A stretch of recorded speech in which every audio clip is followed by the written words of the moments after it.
Bien, rebonjour, je reprends ce cours sous forme d'enregistrement vidéo parce que ça se déconnectait tellement souvent. Je ne sais pas pourquoi ça fait ça avec vous. J'ai fait la classe d'avant, ça ne s'est pas déconnecté. Il y avait beaucoup plus d'élèves. Je ne sais pas. On verra. Et puis j'espère que l'antenne directionnelle va résoudre tous les problèmes. Alors je reprends rapidement l'exercice 9 qu'on avait fait. C'est une application directe et bête de la loi d'Ohm. La loi d'Ohm, c'est U égale RI, donc R, c'est U sur I, et puis on vous donne U 220, I2, ça vous fait une résistance de 110 ohms. Le ohm là, c'est la lettre oméga majuscule, en honneur de Monsieur Ohm, qui avait le malheur de s'appeler comme ça. Exercice suivant, je le répète parce que ça fait le deuxième essai ou le troisième d'enregistrer une vidéo, j'avais des problèmes de micro aussi, donc j'ai réécrit les choses. Donc vous avez ce circuit, j'aimerais préciser très clairement que le circuit lui-même, le circuit électrique, c'est uniquement la partie que j'ai repassée en vert. Okay, c'est que dans ces fils-là passés en vert que vous avez du courant qui passe. Dans les autres fils, vous n'avez aucun courant en première approximation. Pourquoi aucun courant? Parce que là, vous avez un voltmètre qui est inséré. Un voltmètre a une résistance infinie, donc il n'y a pas de courant qui va passer. Que vous branchiez le voltmètre ou que vous le débranchiez, ça ne va rien changer à votre circuit. Et puis ici de même, ces trois voltmètres, ils sont tous branchés en parallèle, chacun sur une résistance. On pourrait le dessiner comme ça aussi. Mais ici, cette partie où on a deux fils qui vont sur le fil principal, on a le droit de la déformer et de la dessiner comme ça, il n'y a aucun problème. On en reparlera quand on fera du redessin de circuit. Okay, et donc, il y a du courant uniquement là où c'est vert. Comme c'est une boucle de courant, le courant est ici le même que dans chacune des résistances. Donc I1 sera égal à I2, sera égal à I3, qui sera égal à I 0,5 ampères. Les symboles des appareils de mesure, cet exercice il date un peu, et ce symbole-là, c'est l'ancien symbole qui date de l'époque où on avait des voltmètres analogiques. Okay, et un voltmètre analogique, c'est une grosse boîte avec une aiguille sur un écran. Et donc tous ces appareils étaient des appareils à aiguille, c'est pour ça qu'on mettait une flèche ici pour représenter l'aiguille. Et maintenant c'est plus des appareils à aiguille, donc on ne met plus la flèche. Et donc l'ampèremètre c'est ça, le voltmètre c'est ça. Bref. Une autre convention qu'on utilise là pour dessiner le circuit, c'est qu'on fait toujours des angles droits entre les fils, on ne met jamais des fils en diagonale. Hein, on verra, il y a des règles très strictes pour dessiner des circuits électriques, de sorte que les gens qui font des circuits dans un pays puissent envoyer ça dans un autre et puis que ce soit compris. Maintenant, au niveau des calculs, qu'est-ce qu'on fait? Eh bien, on doit calculer U1. U1, c'est R1 fois I1. I1, c'est le même que I, c'est 0,5. R1, c'est 10, donc 10 fois 0,5, ça vous fait 5. U2, c'est R2 fois I2. R2, c'est 20. I2, c'est le même courant que I1, c'est 0,5, ça vous fait 10 volts. Et puis ensuite, pour calculer la tension ici, parce que vous n'avez ni la tension ni la résistance, vous pouvez calculer la tension. Et la tension, vous savez que la tension du générateur doit être égale à la somme des chutes de tension dans la boucle de courant. Donc, la tension du générateur doit être égale à U1 plus U2 plus U3. Vous inversez cette relation, ça vous donne que U3 est égal à UG moins U1 moins U2. Ça fait 50 moins 5 moins 10, ça vous fait 35 volts pour la tension U3. Et donc la résistance R3, ce sera U3 sur I3, 35 sur 0,5, ça fait 70 ohms. Ok? Muy bien. Ensuite, on avait une toute petite partie théorique sur la loi de Pouillet. Alors la loi de Pouillet, c'est pas quelque chose de super fondamental, mais c'est quelque chose d'utile. Par exemple, quand vous voulez calculer la résistance d'un fil de cuivre d'une certaine longueur. Je vais faire un exemple. Okay, les fils de cuivre, en première approximation, ils ont une résistance nulle, mais en fait, c'est pas tout à fait vrai. Les fils, ils ont une certaine résistance, quelques ohms, et cette résistance, elle va dépendre de leur longueur. Évidemment, plus la longueur est grande, plus la résistance est grande. Et elle va dépendre de la section du fil. Et là, plus la section est grande, plus la résistance est petite. Okay, donc c'est normal que vous trouviez la longueur du fil au numérateur. Et la section du fil, la section c'est la surface du fil qu'on obtient quand on coupe ce fil perpendiculairement à son axe, c'est ce qu'on appelle la section du fil. Un fil normal, électrique, ménager, ça a une section de 1,5 mm² ou 2,5 mm², ça dépend un peu de ce que vous devez en faire.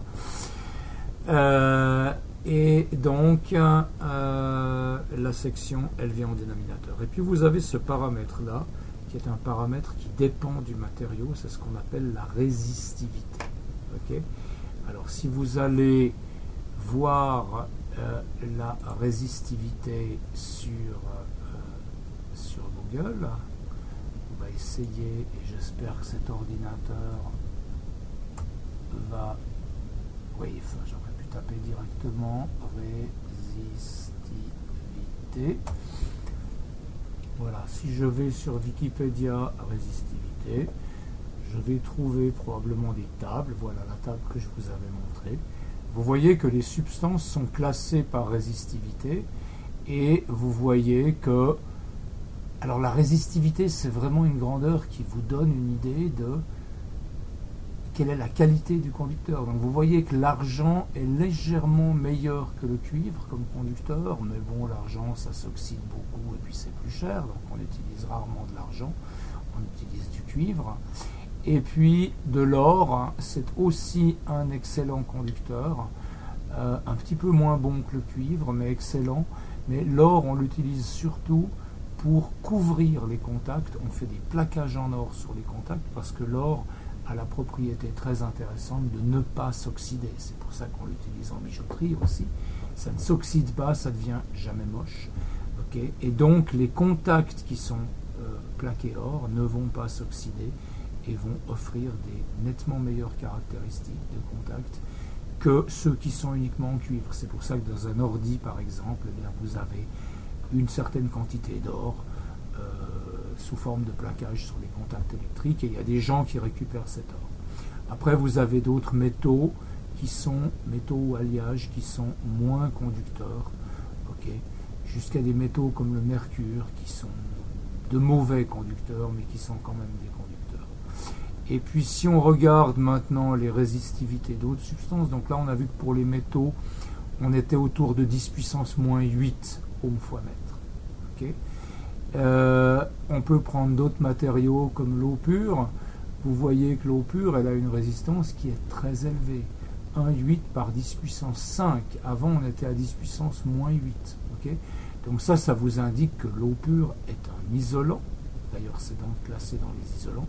C'est uniquement l'eau minérale contenant des sels minéraux qui est conductrice. Et puis plus vous ajoutez de sel, plus elle est conductrice. Le verre est un excellent isolant, bien meilleur que l'eau pure. Vous voyez que pour le verre, vous avez 10 puissance 17.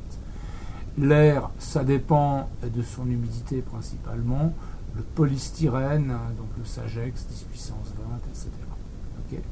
Donc regardez un peu ces différentes valeurs, et puis ça se trouve dans la table CRM.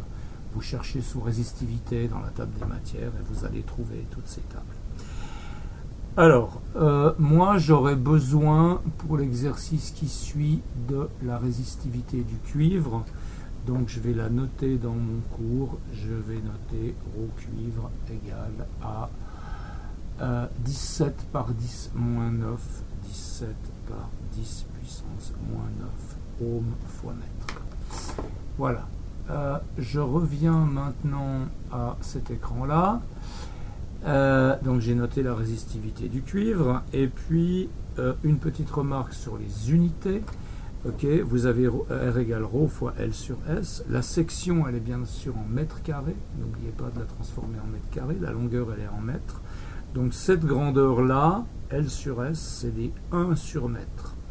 Donc il faut compenser ce 1 sur mètre en mettant les mètres comme unité dans l'euro. Et puis on veut des ohms à gauche. Donc là, l'unité d'euro, ce sera des ohms fois mètre. Hein, pas des ohms par mètre, des ohms fois mètre. C'est un peu bizarre comme unité, mais bon, Voilà. Alors, on va faire un petit exercice. Je vais le faire ici, qui n'est pas dans le cours. Et on aimerait calculer la résistance d'un fil de cuivre de section égale à 1,5 mm². Ça, c'est très standard, 1,5 mm². C'est du fil d'abat-jour, du fil de petit appareil. Pour les plus gros appareils, en général, vous prenez du 2,5. Ok. Un fil de cuivre de A et de longueur 100 mètres. Bon, alors comment est-ce qu'on calcule la résistance? C'est nicht sehr kompliziert. La résistance, c'est ρ fois L sur S, mais vous devez évidemment mettre tout dans les unités correctes. Ce que j'ai pris tout à l'heure, c'était dans quelles unités? C'était des ohms fois mètre, donc c'est bon, je voulais quand même vérifier. Et puis, donc, on revient ici, c'était des ohms fois mètre, donc on a 17 par 10 moins 9 ohms fois mètre, fois la longueur, on a dit 100 mètres de long, et puis divisé par la section. Alors maintenant, c'est des millimètres carrés, ok? Et la section, il faut qu'on la mette en mètres carrés. Alors ça fait combien? 1,5 mm², ça fait 1,5 par 10 moins 2 cm², par 10 moins 4 décimètres carrés, par 10 moins 6 mètres carrés. J'espère que je ne dis pas de bêtises. Oui, c'est ça. Il y a 3, puis c'est au carré, ça fait moins 6. Ok? Donc là, on est à 1,5 par 10 moins 6. Alors, si je fais le calcul, qu'est-ce que ça me fait? Ça me fait 17 sur 1,5 fois 10 puissance moins 9 plus 2, ça fait moins 7, plus 6, moins 7 plus 6, ça fait moins 1. 17 sur 1,5, j'ai pas de calculatrice parce que j'utilise l'iPhone, puis l'iPhone il est bloqué. 17 sur 1,5, ça fait environ 10, on va dire. Et puis ici, donc, vous avez, qu'est-ce que j'avais dit? 10 puissance moins 9 plus 2, moins 7, plus 6, moins 1. Donc 10 puissance 10 fois 10 puissance moins 1, ça fait environ 1. Donc vous voyez que la résistance d'une ligne de 100 mètres d'un fil de 1,5 mm², c'est à peu près 1 ohm, ordre de grandeur 1 ohm. Okay? C'est pas très important, mais quand vous avez des lignes qui sont longues, ça devient important. Et notamment, ça devient important si vous devez transporter de l'énergie électrique sur des grandes distances. On en reparlera quand on parlera de l'effet Joule. Maintenant, il y a un exercice à faire sur ces histoires de longueur et de watt-pouillet. C'est l'exercice 11. Okay. L'exercice 11, ce n'est pas un exercice d'application, c'est pour ça que je vous ai fait un exercice d'application avant. Ce n'est pas de l'application de formule directe. On vous dit un fil de cuivre a une longueur L0, une résistance électrique R0. Si on l'étire pour l'allonger de 10%, quelle est sa nouvelle résistance électrique? Alors quand on voit un problème comme ça, on se dit, oh, la résistance électrique, elle va augmenter de 10%. Eh bien non, elle va augmenter de plus la résistance électrique, parce qu'en étirant le fil, on l'allonge, donc on augmente la longueur, mais on l'affine aussi, parce que le fil, il a un volume constant, il y a un certain volume de métal qui est conservé, et donc si vous allongez le fil, vous allez aussi diminuer sa section. Okay? Donc il faut tenir compte de toutes ces choses-là pour résoudre le problème. Alors, voici comment on fait. On a initialement un fil qui a une certaine longueur qu'on appelle L0, une certaine section qu'on appelle S0, qui est donc cette surface-là. Et puis la résistance initiale qu'on va appeler R0, c'est ρ fois L0 sur L0. Le ρ, je ne mets pas de 0 parce que c'est une valeur qui dépend du matériau, donc ce sera toujours la même que le fil, soit à sa longueur initiale ou à la longueur étirée. Maintenant, on étire le fil. Donc ce fil, il aura une nouvelle longueur qui est L, et ce L, ce sera 1,1 fois L0, c'est 110% de L0. Okay, ça, vous pouvez l'écrire comme 110% de L0. La surface, la section, là, elle va devenir quoi? eh bien la section, elle va diminuer. Mais elle va diminuer de combien? Si vous voulez savoir de combien elle diminue, utilisez la loi de conservation du volume. Le volume est conservé. Et initialement le volume V0 du fil, c'est quoi? C'est la longueur du fil fois sa section. C'est le volume d'un cylindre. Okay? Et puis après étirement, le volume, ce sera la nouvelle longueur fois la nouvelle section. Donc on a que L fois S est égal à L0 fois S0. Et donc on a que S, la nouvelle surface, qui est là, ce sera L0 sur L fois S0. Le L, on sait, on sait que c'est 1,1 fois L0. Donc ça c'est L0 sur 1 fois L0. Les L0 s'éliminent, il vous reste 1 sur 1 fois S0. Ok. Maintenant, avec ça, on va pouvoir calculer la nouvelle résistance. La nouvelle résistance, on a dit que c'était ρ fois L sur S. Okay. Le ρ, on le connaît. Le L, on sait que c'est 1,1 fois L0. Et le S, on sait que c'est 1 sur 1,1 fois S0. D'accord? Alors maintenant, comment est-ce que je me débrouille avec tout ça? Eh bien, diviser par 1 sur 1,1, c'est la même chose que multiplier par 1,1. Donc ça me donne ρ fois L0 sur S0 fois 1,1 au carré. Parce que vous avez ce 1,1 là et celui-là. Okay. Et puis ça ici, c'est R0 par définition. Donc vous trouvez que R est égal à L0 fois 1,1 au carré, ce qui fait 1,21. Okay. Et 1,21, c'est comme si vous écriviez R0 fois 121 sur 100, c'est la même chose. Donc la longueur, la nouvelle résistance de votre fil, ça va être 121% de la résistance initiale. Donc la résistance R, elle augmente de 21% et non pas de 10% parce que vous avez le fil qui s'affine. Ok? Voilà, je vous mets le bas de la page une seconde. Muy bien. Alors on peut finalement passer à la suite parce que là ça fait 3 ou 4 fois que je fais cette histoire. Okay. On va maintenant prendre le chapitre suivant qui est énergie et puissance électrique effet Joule. Bon. On avait vu, quand on avait défini la tension, on avait vu que la tension, c'était le travail qu'il fallait pour amener une charge de A à B, hein, ça c'est la tension d'un point A à un point B, c'était le travail qu'il fallait fournir pour porter la charge de A à B, divisé par la valeur de la charge elle-même.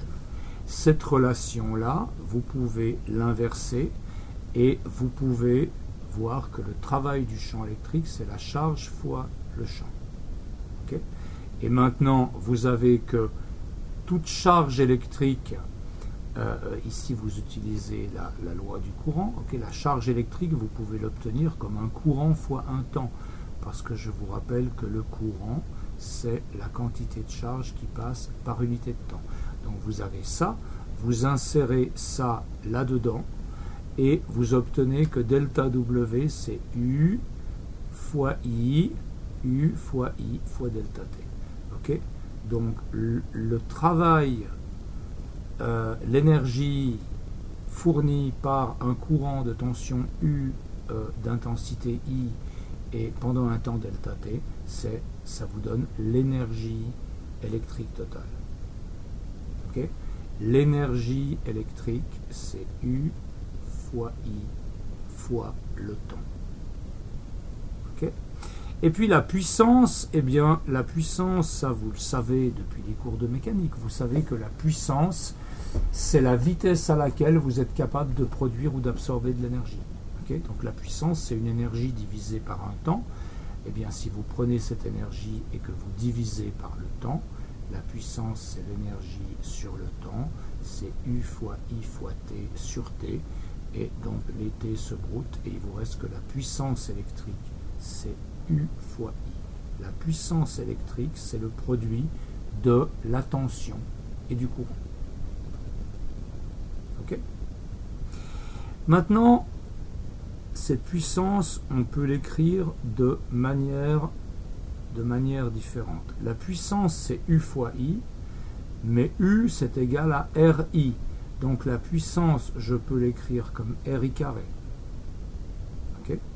Et puis, je peux écrire I égale U sur R, et donc la puissance, ce sera aussi U carré sur R. Alors, selon les données qui sont disponibles dans votre exercice, vous pourrez utiliser une ou l'autre de ces formulations de la puissance qui sont équivalentes. Vous avez ici les deux cas qui sont répétés. Okay. Et maintenant, quand on s'intéresse à l'énergie qui est perdue dans un fil électrique, eh bien, comment on fait? On va prendre cette expression-là pour calculer l'énergie perdue dans un fil électrique. Pourquoi est-ce qu'il y a de l'énergie perdue dans un fil électrique? Parce que le fil électrique, il est fait d'atomes. Sur ces atomes, il y a des électrons libres. Ces électrons libres, sous l'effet d'une tension, vont se déplacer à l'intérieur du fil et ils vont perdre une partie de leur énergie parce qu'ils subissent des chocs avec les électrons qui forment, avec les atomes, pardon, qui forment le métal.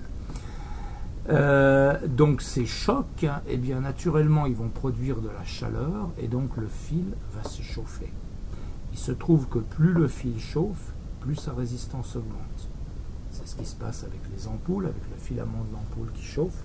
C'est la même chose avec un fil électrique. Si vous avez beaucoup de chocs, le fil chauffe.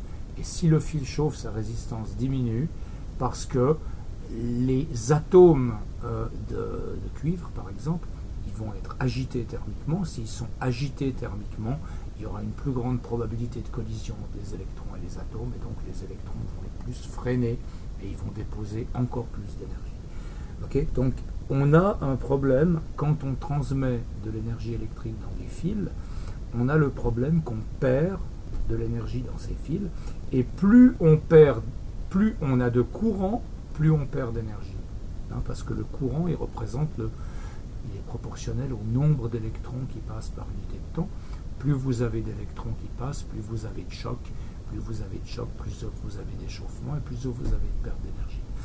Le résultat des cours, c'est que si vous voulez transporter de l'énergie électrique sur des grandes distances en perdant le moins possible, eh bien vous avez intérêt à transmettre de la tension plutôt que de transmettre du courant.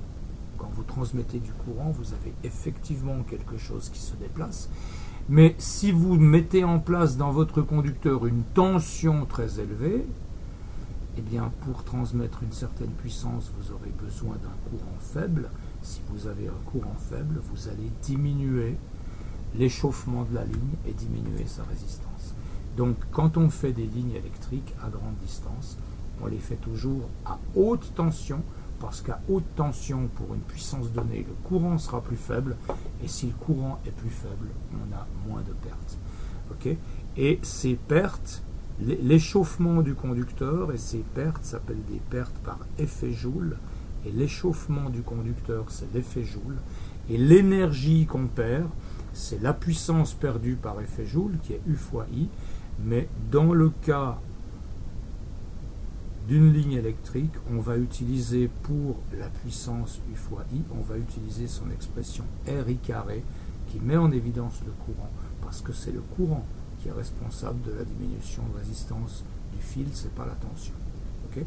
Donc l'idée c'est d'avoir de très fortes tensions et d'avoir des courants faibles dans les lignes électriques à grande distance.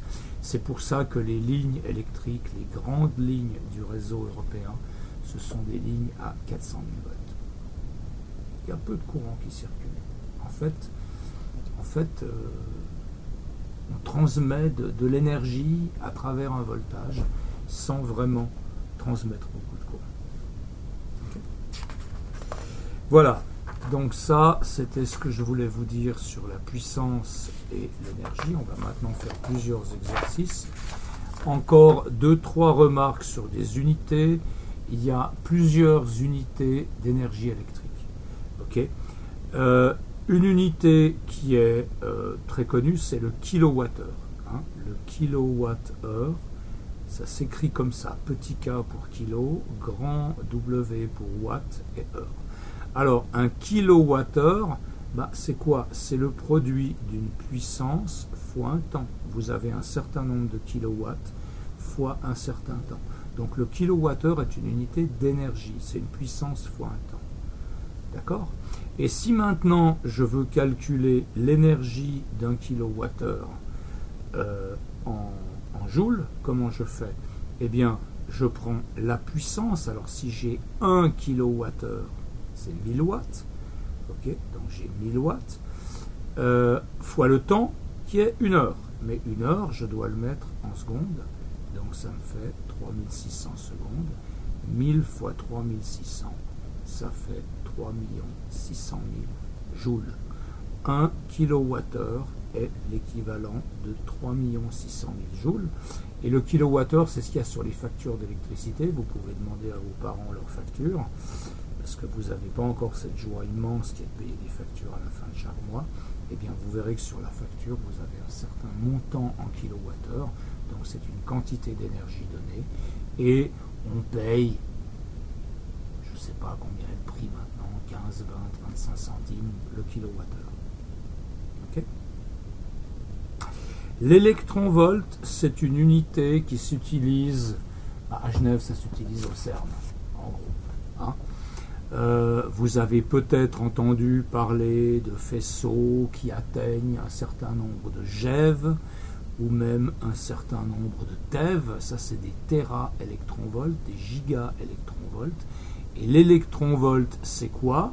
C'est l'énergie acquise par un électron sous une différence de potentiel de 1 volt. Ok? Alors, pour comprendre ça, il faut qu'on reprenne peut-être ce qu'on avait écrit tout à l'heure. On avait écrit que l'énergie, c'était la charge fois la tension. Ok? L'énergie, c'est la charge fois la tension. Alors ici, la charge dont il est question, c'est la charge d'un électron, vous la connaissez, et la tension, on vous la donne, c'est 1 volt. Okay? Donc quelle est l'énergie correspondant à 1 électronvolt? C'est la charge de l'électron, 1,622 par 10 moins 19, fois 1 volt, et ça vous donne 1,6022 par 10 moins 19 joules. C'est donc l'énergie d'un électron accéléré par une DDP de 1 volt. Alors ça, c'est une unité qui s'utilise, comme je vous le disais, au CERN, mais évidemment en multiple avec des gigas, des téras dedans. Et puis l'ampère-heure, c'est quoi? L'ampère-heure, c'est plus une unité de charge que qui permet de compter la capacité de stockage d'une batterie, les ampères fois des heures. 1 ampère-heure, c'est 3600 coulombs, parce que si vous faites couler 1 ampère pendant 1 heure, c'est 1 ampère fois 3600 secondes, ça vous donne une charge de 3600 coulombs. D'accord? Ici, vous avez un tableau qui résume les unités et qui surtout fait la relation avec les unités fondamentales du système international, kilo, mètre, seconde, ampère. Okay? Vous voyez que l'ampère, c'est des coulombs par seconde.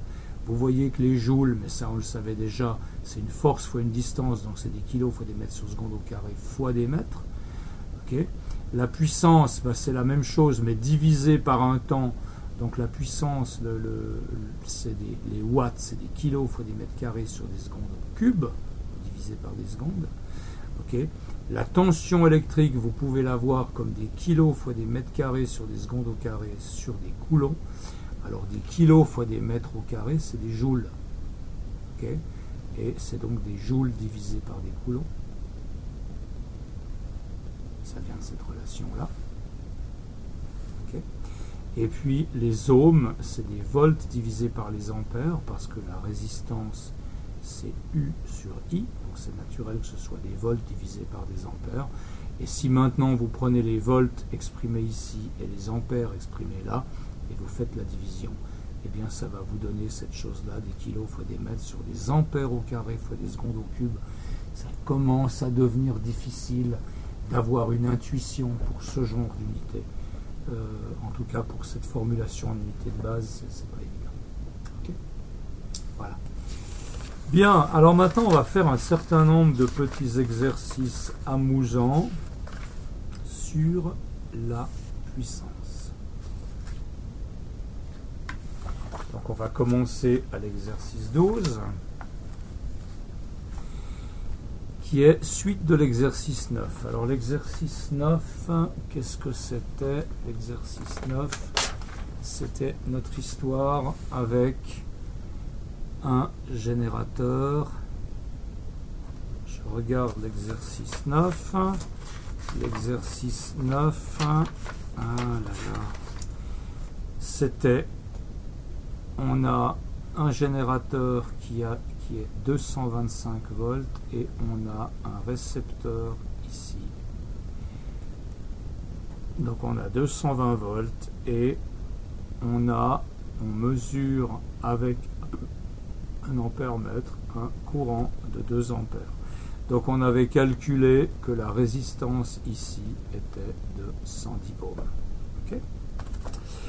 Et maintenant, qu'est-ce qu'on nous dit? On applique aux bornes d'un récepteur une tension de 220 volts, on mesure à l'aide d'un ampère-mètre un courant de 2 ampères, okay. Donc c'est la même chose, et on vous pose des questions nouvelles. Que vaut la puissance dissipée par le récepteur? Alors la puissance c'est U fois I, U c'est 220, I c'est 2, donc ça vous fait une puissance de 440 watts.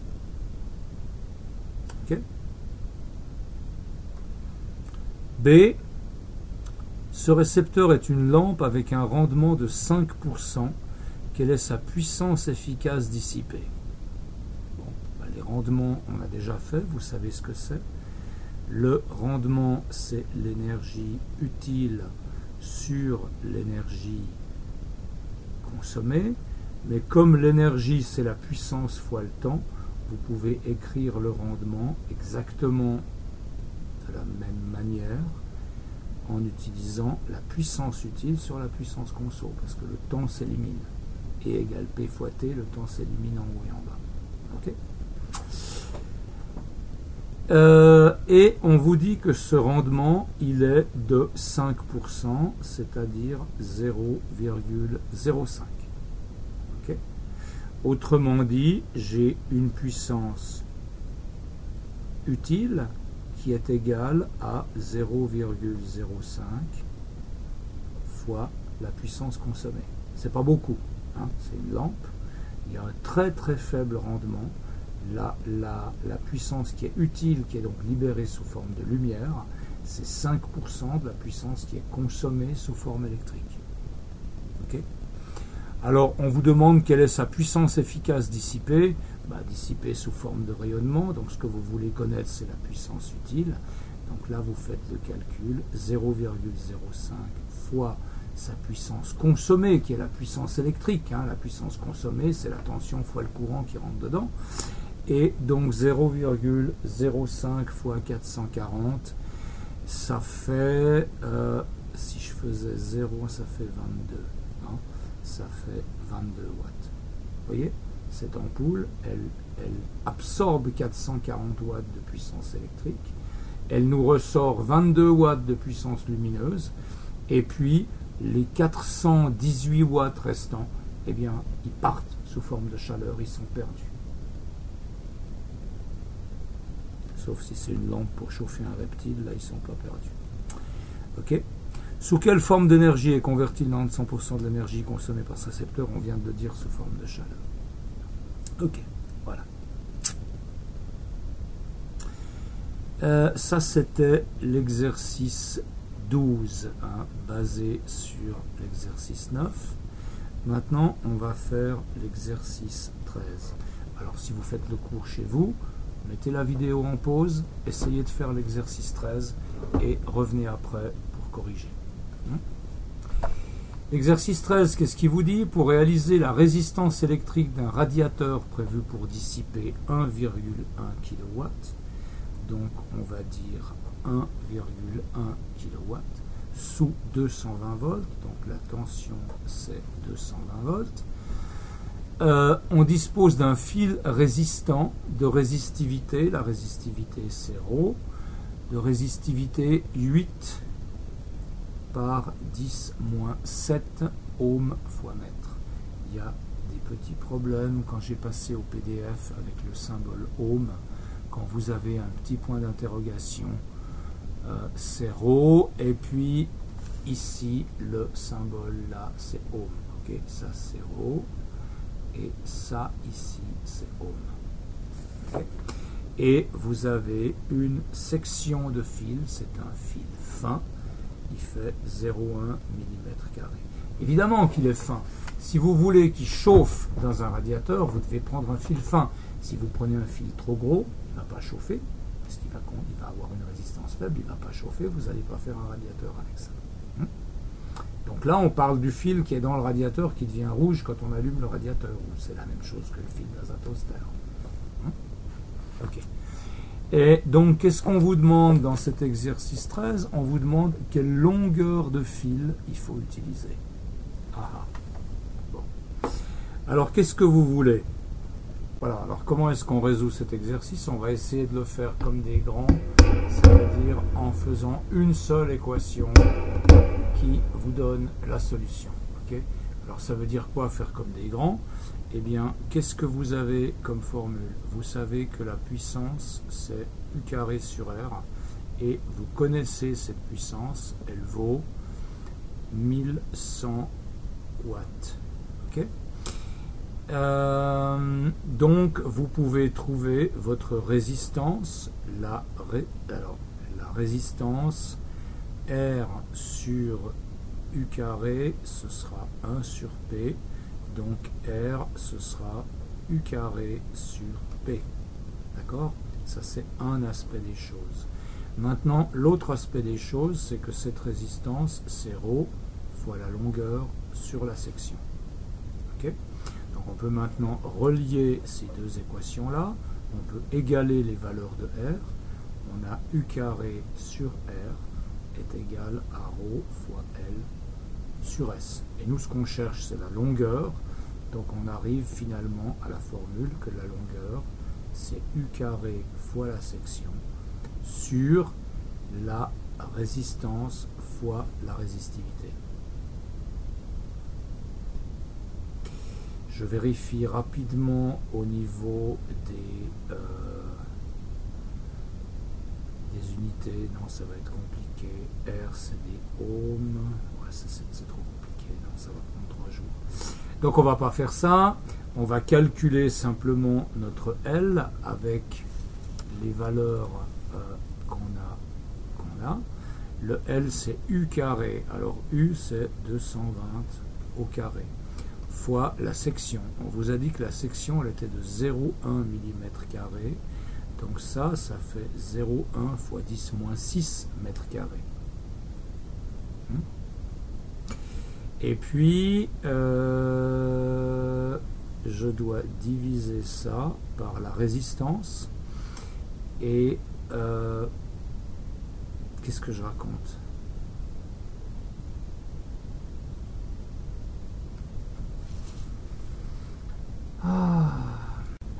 Oui, je raconte des bêtises.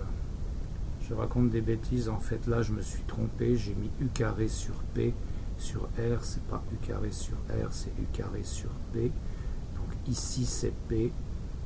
Ici, c'est P. Excusez-moi. Donc là, j'ai la puissance qui est de 1100. Et puis, j'ai la résistivité qui est de 8 par 10-7. OK? Alors, on calcule tout ça. Donc si je calcule tout ça, j'ai 220 au carré fois 0,1 fois 10-6, divisé par 1100 fois 8 par 10-7. Ça vous fait 10 puissance moins 7. Ok, ça s'annule avec le 10 puissance moins 7 d'en bas. Et donc vous avez 220 au carré sur 1100 x 8, ce qui vous fait 5,5. Donc la longueur du fil est de 5,50 m. C'est la longueur du fil que vous devez enrouler dans votre radiateur pour qu'il ait la puissance désirée avec le fil que vous avez à disposition. Très bien. Exercice suivant, ce sera le 14, suite de l'exercice 1. Ok. Alors,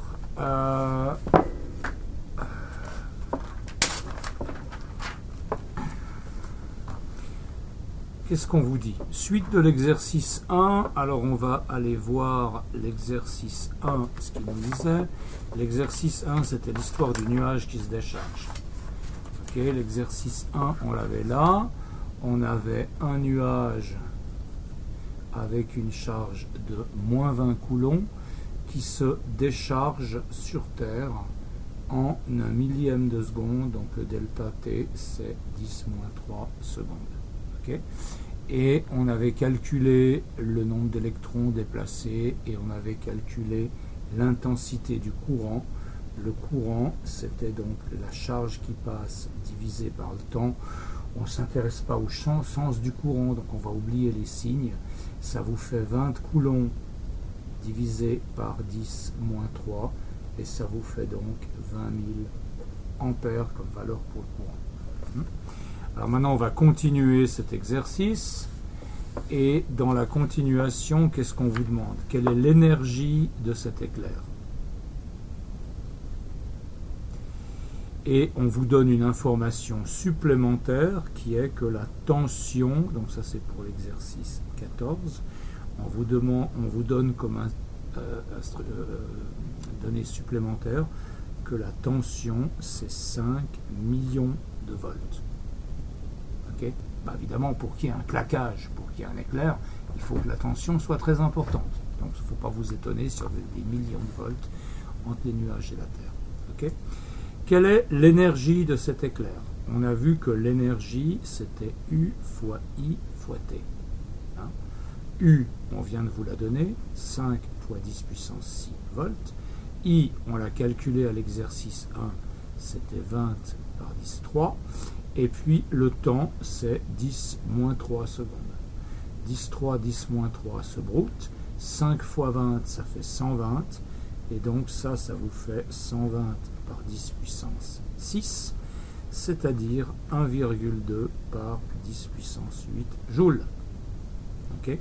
Ça, c'est l'énergie qui est transportée par votre éclair. Alors, est-ce que cette énergie est importante ou pas?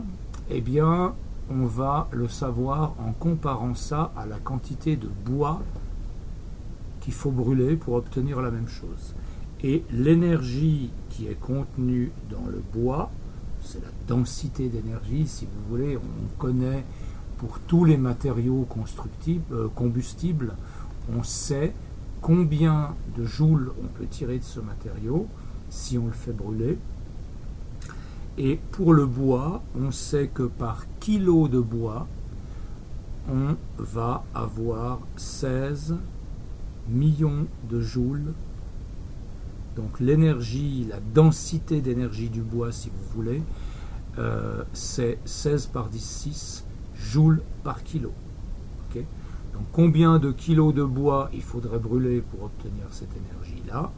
Eh bien, vous divisez l'énergie par l'énergie par kilo de bois, et normalement ça devrait vous donner des kilos, parce que là on a une énergie en joules, et ici on a cette densité d'énergie du bois qui est en joules par kilo, donc les joules s'éliminent et vous avez 1 sur kilo qui vous redonne des kilos, donc c'est bien juste. Donc je fais 1,2 par 10 puissance 8 divisé par 16 par 10 puissance 6. Ça nous donne 120 par 10 puissance 6 divisé par 16 par 10 puissance 6. 120 sur 16, 120 divisé par 16, ça fait 7,5. Donc ça vous donne 7,5 kg, les 10 puissance 6 s'éliminent. Vous voyez que la quantité de bois que vous devez brûler pour obtenir la même énergie que celle disponible dans un éclair typique, elle est faible. Okay, ça ne remplace pas grand-chose, 7,5 kg. On s'attendrait à ce que ce soit plus, mais il n'y a pas tant d'énergie que ça qui est transmise par les éclairs. Et puis on va faire l'exercice, la troisième partie du 14 aussi. Si cette énergie frappe un homme,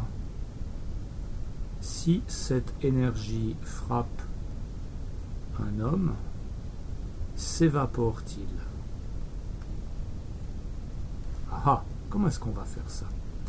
Eh bien, évidemment, vous aurez besoin du C d'un homme. Alors moi, je vous propose d'utiliser comme le C d'un homme, le C de l'eau. 4180 joules par degré par kilo, parce qu'un homme, c'est essentiellement fait d'eau. Je suis désolé de vous l'apprendre, mais vous êtes en gros, on est tous en gros des gros sacs d'eau, avec 2-3 trucs qui structurent l'endroit où se trouve l'eau. Okay. Donc le C d'un homme, c'est 4180 joules par degré par kilo. Quelle est la quantité d'énergie qu'il faut pour vaporiser un homme? Eh bien, vous allez avoir besoin d'une quantité d'énergie pour chauffer l'homme. Okay. Donc, vous allez partir, vous allez prendre la masse de l'homme, fois le C de l'homme, fois la différence de température en température finale moins température initiale. Pour un homme, on a dit un homme de 70 kg, donc là on va prendre 70. La chaleur massique d'un homme, on a dit qu'on prenait celle de l'eau, 4180. Et puis l'homme, il faut qu'on le chauffe à 100 degrés, ce sera sa température finale. Et initialement, il est à 36 degrés, sauf s'il a le coronavirus, dans ce cas-là, il est à 38 ou 39, mais on va dire qu'il n'a pas le coronavirus. Ok? Donc ça vous donne combien? Ça vous donne 70 fois 4180 fois 100 moins 36. 100 moins 36, ça fait 64. Ça fait 64 fois 64. Ça vous donne 187 264 0 joules. Donc ça vous donne 18 millions de joules. 18 millions de joules. On n'est pas encore à 120 millions de joules qu'on avait ici. Donc on est encore dedans. Après, donc quelle est la quantité d'énergie restante pour vaporiser? Eh bien la quantité d'énergie restante, c'est la quantité d'énergie de l'éclair moins la quantité d'énergie qu'il a fallu pour chauffer l'homme jusqu'à 100 degrés. Okay. La quantité d'énergie de l'éclair, on l'a calculée là, c'est 1,2 par 18, ce que j'écris comme 120 par 16, ce sera plus simple, moins, ici, je trouve moins 18,7, on va dire, ça c'est rien, moins 18,7 par 16, ok. Et donc 120 moins 18,7, écoutez, je ne vais pas passer 3 jours à faire ce genre de calcul. On va dire que ça fait à peu près 100 par 10 puissance 6 d'énergie disponible. Okay. Environ 100 par 10 puissance 6 joules disponibles. Est-ce qu'avec ces 100 par 10 puissance 6 joules disponibles, j'arrive à vaporiser un homme? Eh bien, quelle est la quantité d'énergie qu'il faut pour vaporiser un homme? Eh bien, la quantité d'énergie, c'est M par la chaleur latente de vaporisation de l'eau. On considère que l'homme est fait d'eau. Okay, donc, il faut, pour vaporiser entièrement un homme, il faut avoir un homme de 70 kg. Il faut 70 fois la chaleur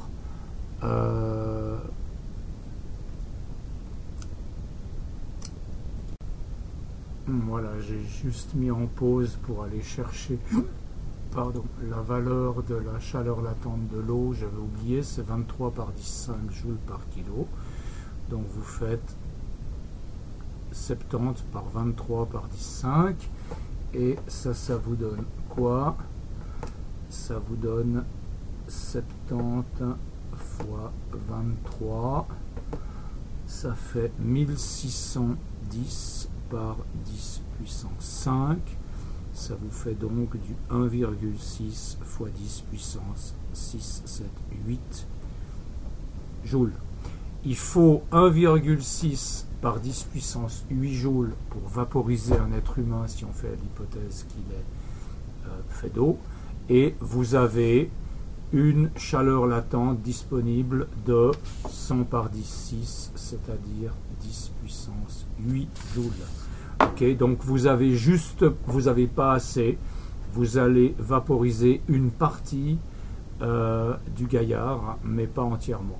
Ok, vous allez vaporiser un pourcentage qui est de 1,16, puisque vous avez cette quantité-là d'énergie disponible et vous avez besoin de ça, vous allez vaporiser un certain pourcentage du bonhomme, mais pas la totalité. Voilà. Bien. Allez, exercice suivant qui est un peu plus standard, c'est l'exercice maintenant 15. Exercice 15, vous avez un chauffe-eau électrique. Un chauffe-eau électrique qui débite 1,2 litre d'eau à la minute. Donc je vais appeler ça débit, c'est 1,2 litres minute. Ok. L'eau pénètre dans le réservoir à 20 degrés et en ressort à 40 degrés. Donc la température initiale c'est 20 degrés, la température finale c'est 40 degrés. Ok. Et vous avez un rendement de 90%. Calculez la puissance électrique consommée. On cherche la puissance conso du système. Bon. Alors, comment vous pouvez aborder ce problème? Il y a des manières compliquées, il y a des problèmes simples. Moi, ce que je fais, c'est que je fais le calcul pour une minute. Hein? Donc, je dis, je prends une base de temps d'une minute, et puis sur cette base de temps, eh bien, qu'est-ce que j'ai? J'ai une masse d'eau qui est de 1,2 kg, parce qu'on a 1,2 litres à la minute, donc 1,2 litres, ça fait 1,2 kg, ça c'est ma masse. Température initiale, température finale, et puis le rendement, le rendement il rentre où? Le rendement qui vaut 0,9, c'est égal à la puissance utile sur la puissance conso. Voilà. Alors maintenant, quelle est la manière la plus simple de faire les choses? Eh bien, ici, le rendement, vous pouvez aussi l'exprimer comme énergie utile sur énergie conso. Ok. Et l'énergie utile, c'est quoi? C'est l'énergie qu'on a utilisée pour chauffer l'eau, ok, sur une minute. Donc l'énergie utile sur une minute, c'est quoi? C'est MC delta T, ok, avec une masse qui vaut 1,2, un C qui vaut 4180 parce que c'est de l'eau, et un delta T qui vaut 40 moins 20, c'est-à-dire 20. Ok. Alors ça nous fait combien? Ça nous fait 1. Alors clear, ça nous fait 1,2 fois 4180 fois 20. Et ça nous fait 100 320. 100 320 joules. D'accord? 100 320 joules en une minute. Quelle est la puissance utile de ce machin? Eh bien, la puissance utile, ce sera l'énergie utile divisé par le temps. Mais le temps, on doit le mettre en secondes. Ok? Donc, la puissance utile, c'est 100 320, divisé par le temps d'une minute en secondes qui est 60. 100 320 divisé par 60, ça nous fait 1672 watts, qui est une puissance tout à fait normale pour un chauffe-eau. D'accord? Alors maintenant, j'ai la puissance utile. Oui, en fait, je n'ai pas besoin de ça. J'ai la puissance utile et la puissance conso. La puissance conso sur la puissance utile, c'est 1 sur le rendement. J'inverse cette relation, donc ça me donne que la puissance consommée, c'est la puissance utile sur le rendement. Okay, c'est normal que ce soit comme ça parce que le rendement est plus petit que 1 toujours. Et donc si vous divisez la puissance utile par quelque chose qui est plus petit que 1, eh bien vous allez obtenir quelque chose qui est plus grand que la puissance utile. C'est ce qu'on veut. La puissance consommée est toujours plus grande que la puissance utile. Alors vous faites maintenant votre calcul. 1672 divisé par 0,9, ça fait combien? Eh bien ça va faire 1857 watts. 1857 watts de puissance consommée pour une puissance utile de 1672.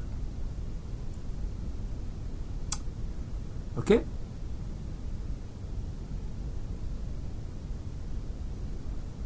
Muy bien.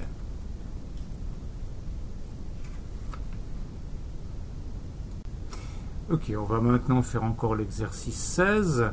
Alors l'exercice 16, on applique aux bornes de deux récepteurs ohmiques A et B une tension de 220 volts. Donc ok, on va prendre ça là. On va dire que les deux résistances ohmiques sont en série parce qu'on n'a pas d'autre indication. De toute façon, vous n'avez pas encore vu les circuits en parallèle. Voilà. Circuit. Et qu'est-ce qu'on nous dit sur ce circuit? On leur applique aux bornes de deux récepteurs une tension de 220 volts. Ok. Le récepteur A dissipe une puissance de 60 watts. Le récepteur B dissipe une puissance de 100 watts. Lequel possède la plus faible résistance? Aha. Alors, comment est-ce qu'on pourrait faire ça? On cherche à déterminer la résistance RA, RB. Ok? Qu'est-ce qu'on a comme relation entre la puissance et la résistance? Vous savez que la puissance, c'est U fois I. Pardon. Mais maintenant, si on exprime I comme U sur R, ça vous donne la puissance, la formule de la puissance qui est U carré sur R. La puissance, c'est U carré sur R. Autrement dit, R fois P est égal à U carré. Autrement dit, R est égal à U carré sur P. Alors là, je me rends compte que je me suis un petit peu planté, parce que si on formule l'exercice comme ça, on n'arrive pas à raisonner avec ça, parce qu'on ne connaît pas le U de l'un et de l'autre. Okay? En fait, cet exercice, il faut le comprendre autrement. C'est pas quand on met deux résistances en série, c'est quand on a deux circuits différents. Okay? On a la même tension de 220 volts dans les deux cas, mais une fois la puissance est de 60 watts, et puis dans l'autre cas, la puissance est de 100 watts, et ici c'est sous la même tension de 220 volts, et là on vous demande de dire quelle est celle qui a la plus grande résistance. Alors ici, pardon, c'est comme ça. Pour le premier circuit, vous avez la résistance qui est U carré sur P, c'est-à-dire 220 au carré sur 60. Et dans le deuxième cas, vous avez la résistance qui est toujours U carré sur P, qui est 220 au carré sur 100. Okay? Donc ça c'est la résistance RA pour le récepteur A, ça c'est la résistance RB. Comme la puissance est plus grande ici, ça veut dire que la résistance est plus faible. Okay? Donc la résistance B est plus petite que la résistance A. On discutera encore de ces genres de choses quand on fera les circuits, vous inquiétez pas. Je vais m'arrêter là pour aujourd'hui. Je vous demande de faire un devoir pour demain. Ce serait bien si vous pouvez. De toute façon, vous avez que ça à faire. Donc, heureusement que je suis là pour vous occuper. Ok. J'aimerais que vous fassiez en devoir pour le 26 demain les 2 exercices qui sont ici en bas. Ok. Bon, vous pouvez laisser tomber ces questions-là. Parce que ça, on n'en discute pas. Et puis, ça, vous pouvez le faire aussi. Ça, c'est le calcul de la puissance perdue par effet Joule. Voilà, je vous remercie. Je suis désolé pour les difficultés techniques aujourd'hui. J'espère que je vais recevoir mon antenne directionnelle et que ça ira mieux à l'avenir. Bonne journée, à bientôt.